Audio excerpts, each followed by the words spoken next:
So the second Five Nights at Freddy's movie comes out, no shit, today.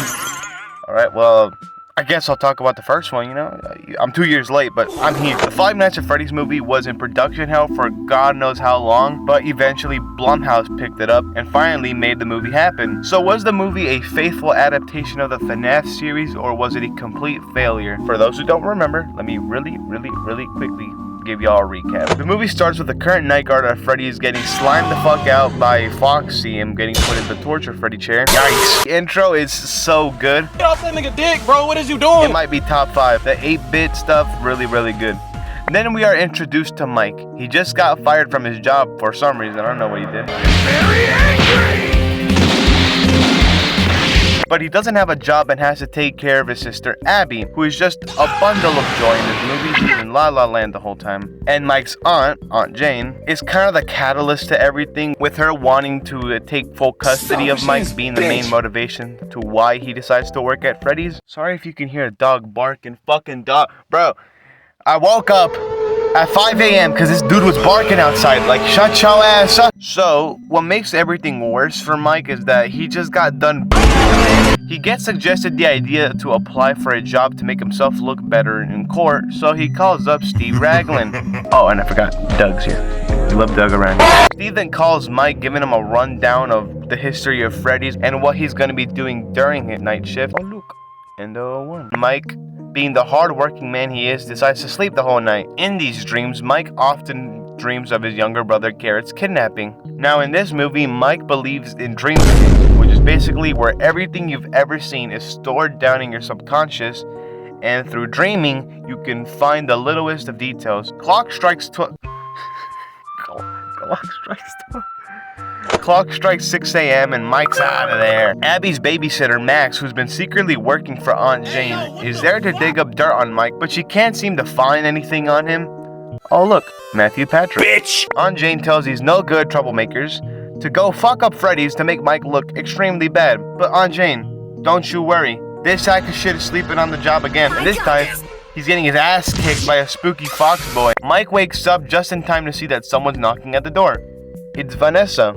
She's fine as hell. She boots up the gang and they start singing Talking in Your Sleep by the Romantics, which is a really good song, and it fits, you know? Because that's all this guy fucking does. And Vanessa just casually drops the fact that 5 kids went missing here, and she proceeds to not elaborate upon it. So Mike closes up for the day, and now the Legion of Doom are here to fuck up everything, and well,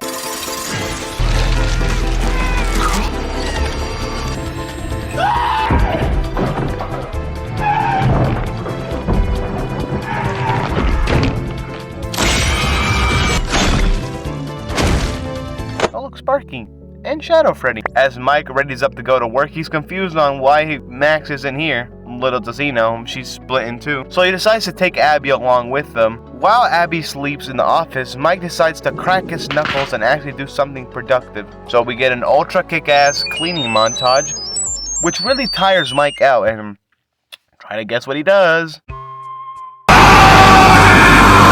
He tries to use some S-tier interrogation skills on the kids. I don't know, man.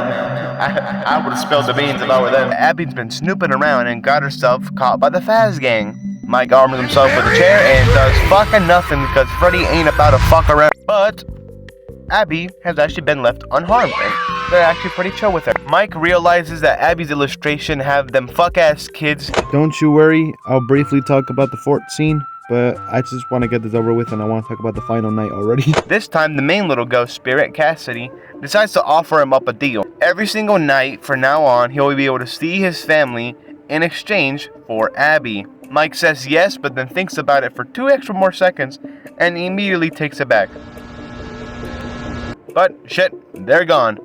He wakes up to find himself strapped to torture Freddy, but since he isn't a bum-ass fraud, he gets out of there. But there's trouble in paradise. Foxy is not fucking around. Cassidy shows up to Abby's place to slime out on Jane, which, that's the most useful thing Golden Freddy's done this whole franchise. Oh look, it's popular YouTuber Corey X's Kitchen.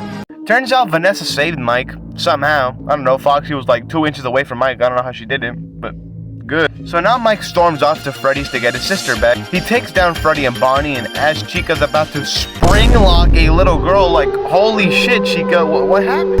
I have to break your neck. But no worries, Mike stops her. The cupcake tries to stop Mike, but gets shot instead. Vanessa stops Foxy and tells Abby to stay here as she's gonna go help her brother. But as Mike's about to go to Abby, he's confronted by the yellow rabbit. Mamma mia! And oh shit, he's fucking taser proof. Mike, quick, hit the dash!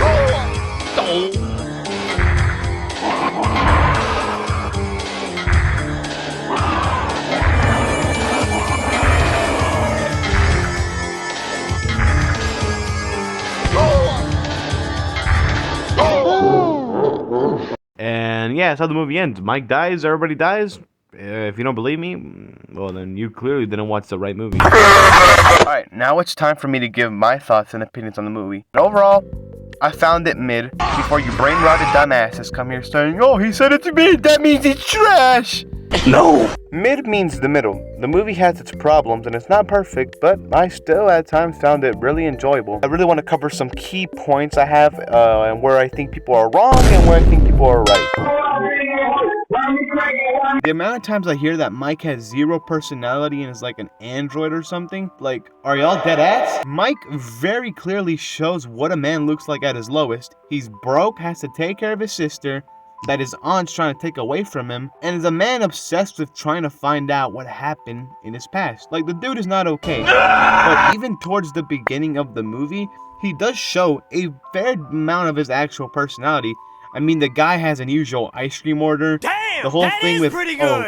if Abby doesn't eat her food, she's gonna stay small. And the 2 jobs line is pretty funny. It made me chuckle. But I feel like where this comes from is that people want movie Mike to be a direct adaptation of game Mike. But these are 2 very different people. And movie Mike is more or less a realistic adaptation of what a man is like at his lowest. He is shaped by his past and his guilt, and every night he tries to find details of what he might have missed and find the man who killed his brother. And he's so hyper focused on this that he completely neglects what's in front of him. And over the course of the movie, Mike learns to forget and move on from the past. And you can see this happening towards the end. Mike's far more talkative, he jokes around with Abby, he looks way happier overall, and I guarantee you he's still gonna struggle, but that's what makes him a really relatable character. So yeah, for me personally, Mike was one of the best parts of the movie. I really liked him. I don't know where people are getting this argument from.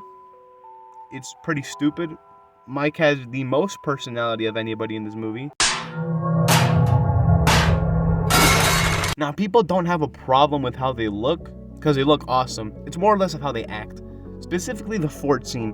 And yes, I know what the movie was going for, but I feel like they could have done it a little bit better or shown it in a different way. I think the problem people had is that they showed the animatronics being friendly towards Mike and Abby first and then dangerous towards them later. And even though they are still kids at their core, they are still capable of killing people and will most likely do it. I think what should have been done is that they should have had Mike fight for his life for 4 nights, and then in the 5th night, when Vanessa tells Mike what happened and who the kids really are, through Abby, he's able to reach them and reveal to them the truth of how they've been misguided for so many years by someone they trusted. To me, it shows that even though they are more than willing to kill someone, they are still lost kids that are just misguided.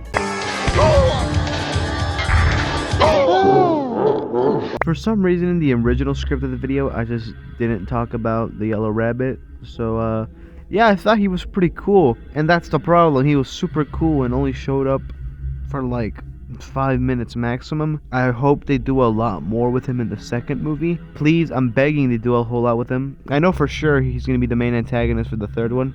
It's the Fnaf 3 movie. But who knows?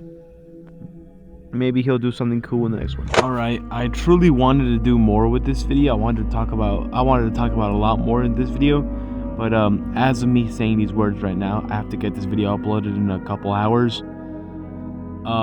in time for the second movie. So hopefully in future videos I'll manage to get my points across about how I feel about certain aspects of this movie. But I just wanted to get the majority out of the way. I just wanted to talk about those 3 things mainly. I'll make the Fnaf Movie 2 retrospective when the third one's about to come out, just like I did with this one. So till then, hope I don't die before then. I can actually get to make this video.